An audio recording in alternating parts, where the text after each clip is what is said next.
Bonjour, je suis Émilie Tremblay, audiologiste au Centre de réadaptation en déficience physique Raymond-Dehors. Le mois de mai, c'est le mois de l'ouïe et de la communication. Alors, au nom de mes collègues, je désire vous partager quelques conseils lorsque vous communiquez avec des personnes sourdes ou malentendantes dans le cadre de vos fonctions. Premièrement, je tiens à préciser ce qui distingue les personnes sourdes des personnes malentendantes. C'est évident que chaque personne est différente, mais sachez que la plupart des personnes sourdes communiquent en langue des signes. On dit que ce sont des sourds-signeurs. Ces personnes peuvent parfois porter des appareils auditifs ou un implant cochléaire, mais leurs aides auditives vont surtout leur permettre d'entendre les bruits ambiants pour assurer leur sécurité et leur autonomie. Leurs aides auditives peuvent aussi, dans certains cas, faciliter leur communication avec vous. Les personnes sourdes se fient beaucoup à vos expressions du visage, à vos gestes naturels, puis à la lecture sur les lèvres pour vous comprendre. Les personnes malentendantes ne communiquent pas par signes. Elles communiquent oralement et lisent sur les lèvres. Elles peuvent aussi porter des aides auditives, mais souvent c'est en complément avec la lecture sur les lèvres qu'elles vont bien comprendre ce que vous leur dites. Sachez que dans le contexte actuel de pandémie, l'inquiétude de ne pas vous comprendre en milieu de soins devient une source d'angoisse importante pour plusieurs usagers qui présentent une déficience auditive. Pensons notamment à la distanciation physique et au port du masque, qui empêche les usagers de pouvoir lire sur vos lèvres. On va voir maintenant quelques stratégies qui seront aidantes.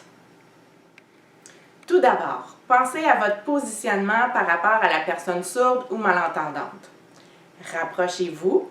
Mettez-vous face à la personne et parlez un peu plus fort, en raison justement de la distance qui vous sépare, mais sans crier. Votre voix va être mieux perçue.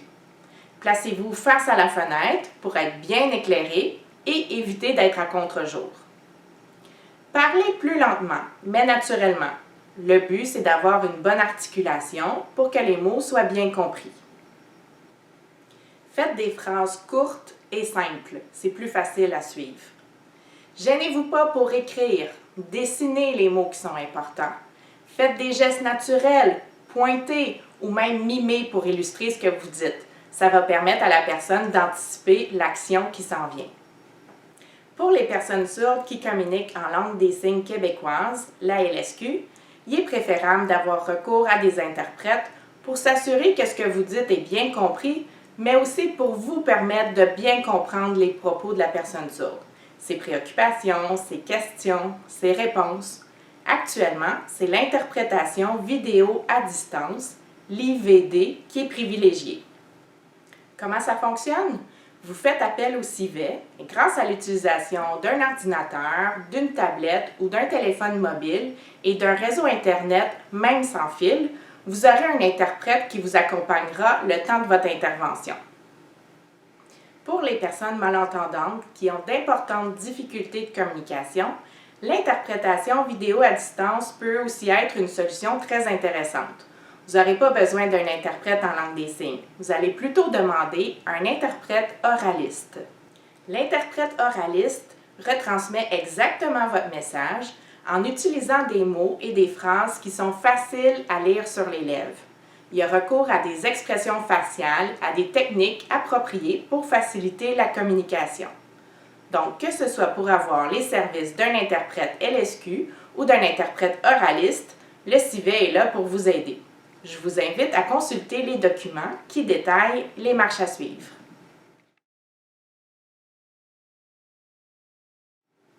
Voilà, j'espère que ces quelques conseils vous aideront. Si la communication demeure difficile malgré tout, je vous invite à contacter le programme sourd du CRDP Raymond-Dehors qui offre toujours des services psychosociaux de première ligne dans le contexte actuel. On peut vous offrir du support à la communication.